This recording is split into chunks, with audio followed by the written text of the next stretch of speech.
In the 1950s, one fear gripped the imagination of the world.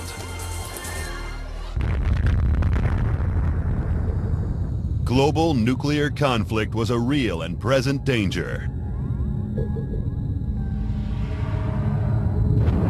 Billions of lives were at stake.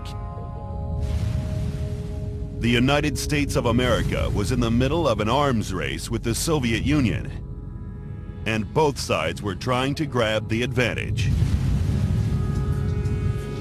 The Americans believed the answer lay in submarines.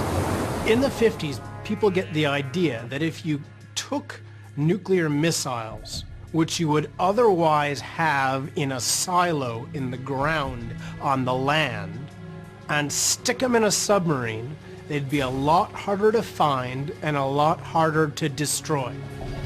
To achieve this dream, the Americans would have to develop a sub capable of launching nuclear missiles while submerged. In 1958, they took a skipjack-class boat that was under construction and added a 130-foot missile compartment. Inside it, the first long-range Polaris nuclear missiles. We have to remember when the George Washington fires its first missile, this is the era of the Cuban Missile Crisis.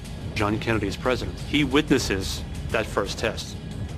And there's a very, very famous note that he writes saying that anybody who witnessed that launch of the first Polaris A-1 would be absolutely convinced that it was one of the most important weapon systems ever created and would immediately sober any of America's enemies.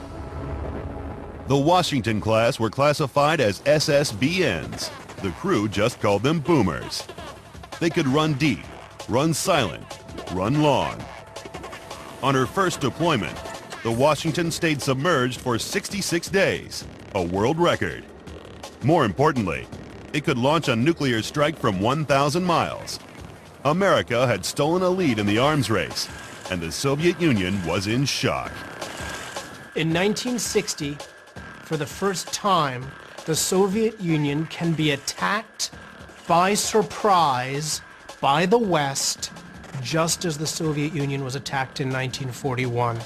And that scares the hell out of the Soviets. Tensions between the two superpowers reached breaking point. In 1962, Soviet deployment of nuclear weapons in Cuba led to increased fears of a first strike. The George Washington, along with 5 other operational Polaris submarines, were deployed around the island. The world held its breath. In the end, the Soviets withdrew. The George Washington never had to fire its missiles, but arguably its sheer presence was critical in deterring the Soviet Union.